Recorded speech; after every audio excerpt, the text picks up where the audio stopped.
তোমাদেরকে আগের দিন শ্রবণ প্রতিবন্ধী হিয়ারিং ইম্পেয়ারমেন্ট সম্পর্কে ধারণা দিয়েছিলাম, সংজ্ঞা দিয়েছিলাম, তারপরে শ্রেণীবিভাগ দিয়েছিলাম এবং শ্রবণ প্রতিবন্ধীর স্তর বিন্যাস বলে দিয়েছিলাম। এবারে আজকে যে বিষয়টা বলবো সেটা হচ্ছে শ্রবণ প্রতিবন্ধী শিশুদের কিভাবে আমরা শনাক্তকরণ করব, কি দেখে আমরা চিহ্নিতকরণ করব যে ওই শিশুটা শ্রবণ প্রতিবন্ধী। তো সাধারণ কিছু কনসেপ্ট বা আইডিয়া আমাদের মধ্যে থাকতে হবে। সেই সব বৈশিষ্ট্যগুলি দেখলেই বোঝা যাবে যে শ্রবণ প্রতিবন্ধী শিশুদের আমরা শনাক্তকরণ করতে পেরেছি। 1 নম্বর পয়েন্টে বলা হচ্ছে শ্রবণ প্রতিবন্ধী শিশুদের দূর থেকে বা পেছন থেকে ডাকলে তারা কিন্তু সাড়া দেয় না। কেউ ব্যক্তি যদি শ্রবণ প্রতিবন্ধী শিশুকে পেছন থেকে বা একটু দূর থেকে ডাকছে, নাম ধরে হোক, যে কেউ বলে হোক ডাকছে, কিন্তু তারা কিন্তু সাড়া দেয় না। এ থেকে আমাদেরকে জানতে হবে যে ছেলেটা কানে শুনতে পায় না বা শ্রবণ প্রতিবন্ধী।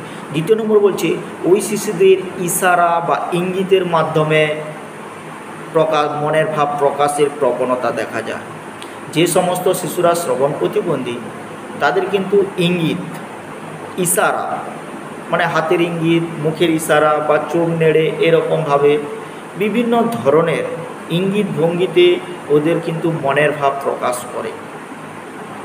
3, যে সমস্ত শিশুরা শ্রবণ প্রতিবন্ধী ওদের কানের বিভিন্ন ধরনের সমস্যা হতে পারে, বিভিন্ন ধরনের রোগ হতে পারে, কানের ব্যথা বা কানের পুঁজ, কানের যন্ত্রণা, বিভিন্ন ধরনের সমস্যা দেখা যেতে পারে।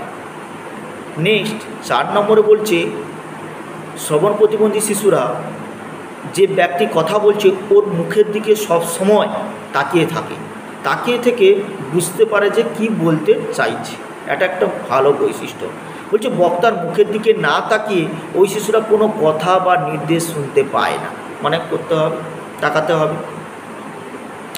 নেক্সট বলছে শ্রেণীকক্ষে এই সমস্ত শিশুরা অর্থাৎ শ্রবণ প্রতিবন্ধী শিশুরা প্রায় অমনোযোগী হয়ে পড়ে।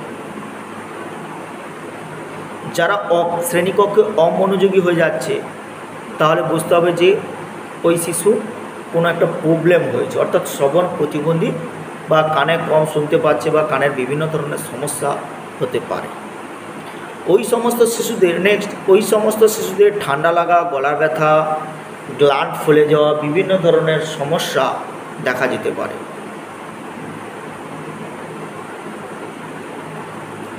হ্যাঁ, আরেকটা নেক্সট বৈশিষ্ট্য শনাক্তকরণের সাধারণ যে কয়েকটি বৈশিষ্ট্য সেগুলোর মধ্যে রয়েছে এই শিশুরা বক্তার দিকে বা শব্দের উৎসের দিকে মাথা ঝুঁকিয়ে কথা শোনবার চেষ্টা করে। অর্থাৎ কোনো ব্যক্তি বা কোনো কিছু বলছে, অর্থাৎ শব্দের উৎস কোথা থেকে সেখানে কানটা নিয়ে যাচ্ছে, সেই উৎসের দিকে ওরা কানটা নিয়ে যাচ্ছে, মানে শব্দ শোনার জন্য কি বলা বা কি শুনতে পাচ্ছি কি না, বা যেখান থেকে শব্দটা উচ্চারণ হচ্ছে বা শব্দটার উৎস হচ্ছে ওখানে ওরা এরকমভাবে কানটা নিয়ে যায় যে কি শুনতে চাইছে। এটা একটা ভালো বৈশিষ্ট্য। আরেকটা বৈশিষ্ট্য, এরা রেডিও, টিভি ইত্যাদি উচ্চ শব্দ শোনে যা সাধারণ ব্যক্তির কাছে গ্রহণযোগ্য নয়। অর্থাৎ সাধারণ মানুষ বা সাধারণ ব্যক্তি যে রেডিও বা টিভির যে ভলিউম একটা মিডিয়াম রাখে, তো তার থেকে তারা ফুল ভলিউম বেরিয়ে ওই শব্দগুলো শোনে বা কোনো কিছু প্রোগ্রাম কে টিভির যে সমস্ত প্রোগ্রাম বা রেডিওর কোনো খবরাখবর এগুলো তারা উচ্চ স্বরে শব্দে শুনতে পারে। তার জন্য এ থেকেই বোঝা যাচ্ছে যে শ্রবণ প্রতিবন্ধী শিশুদের এইভাবে আমরা শনাক্তকরণ করব। নেক্সট একটা কোশ্চেন আলাদা, এবারে হচ্ছে শ্রবণ প্রতিবন্ধী শিশুদের কিছু বৈশিষ্ট্য রয়েছে, কিছু বৈশিষ্ট্য, সেই বৈশিষ্ট্যগুলো কিন্তু আমাদেরকে জানতে হবে। বলছে পর্যবেক্ষণের ভিত্তিতে শ্রবণ প্রতিবন্ধী কিছু বৈশিষ্ট্য চিহ্নিত করা যায়। সেগুলোর মধ্যে রয়েছে, বলছে 1 নম্বর বলছে শোনার অসুবিধা হয় বলে এরা ভাষাগত যোগাযোগ এড়িয়ে চলে, ভাষাগত নির্দেশ পালন করতে পারে না। এরা মুখের ভাষা এটা সবসময় এড়িয়ে যায়। তারা চায় যে দেহের ইঙ্গিত অর্থাৎ হাত নেড়ে বা মুখের বিভিন্ন ইঙ্গিত ইশারার মাধ্যমে কিন্তু বলার চেষ্টা করে। এটা একটা গুরুত্বপূর্ণ ভাইটাল বৈশিষ্ট্য। দু নম্বরে বলছে উচ্চারণগত অসঙ্গতি থাকে। যারা শ্রবণ প্রতিবন্ধী অর্থাৎ কানে কম শুনতে পায় তাদের কিন্তু উচ্চারণগত অসঙ্গতি থাকে, মানে উচ্চারণের অস্পষ্টতা বা সঠিক উচ্চারণ করতে পারে না। 3 নম্বরে বলছে ইশারা ইঙ্গিতে নিজের মনের ভাব প্রকাশ করে। অর্থাৎ যারা শ্রবণ প্রতিবন্ধী কানে কম শুনতে পায় তারা হাতের বা মুখের ইশারাতে বিভিন্ন ধরনের ওরা মনের ভাব প্রকাশ করে। 4 নম্বরে শব্দ ব্যবহারের ক্ষেত্রে দুর্বলতা থাকে।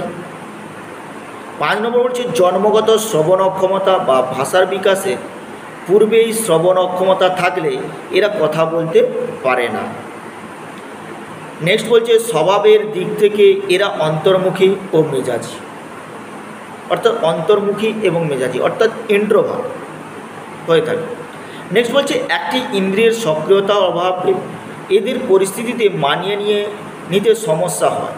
অর্থাৎ বিভিন্ন ইন্দ্রিয়ের যে সমস্ত সক্রিয়তা অভাব রয়েছে, কেউ কানে কম শুনতে পায়, বিভিন্ন ধরনের যে এম্পায়ারমেন্ট রয়েছে তাদের কিন্তু এই বর্তমান পরিবেশের পরিস্থিতিতে তারা মানিয়ে নিতে ততটা পারছে না, সমস্যা দেখা যাচ্ছে। নেক্সট বলছে স্বাভাবিক যোগাযোগের মাধ্যম ব্যাহত হয় বলে তাদের আত্মবিশ্বাসের অভাব দেখা যায়, তাদের কিন্তু কনফিডেন্সটা কমে যায় যে এই কারণের জন্য আমাদের মনে হয় এই কাজগুলো হবে না, এইরকম তাদের বিভিন্ন ধরনের কনফিডেন্সটা লোপ পায়। এই জন্য তারা শ্রবণ প্রতিবন্ধীরা তারা একঘেয়েমির মাধ্যমে থাকে। তার জন্য আমাদের যে এডুকেশানে special children with special needs রয়েছে, এডুকেশান উইথ স্পেশাল নিডস, ওইটাই কিন্তু আমাদের ইনক্লুসিভ এডুকেশানের মাধ্যমে আওতায় আনা হয়েছে। কারণ একীভূত শিক্ষা অর্থাৎ কি সাধারণ শিশুরা যেভাবে শিক্ষা গ্রহণ করছে তেমনিভাবে যারা প্রতিবন্ধী শিক্ষার্থী, বিভিন্ন ধরনের হ্যান্ডিক্যাপ চিলড্রেন বা ডিসএবিলিটি এম্পায়ারমেন্ট স্টুডেন্ট বিভিন্ন ধরনের বা লার্নিং ডিসএবিলিটি রয়েছে, তারা কিন্তু একই সমকক্ষে অর্থাৎ শ্রেণীকক্ষে বসে কিন্তু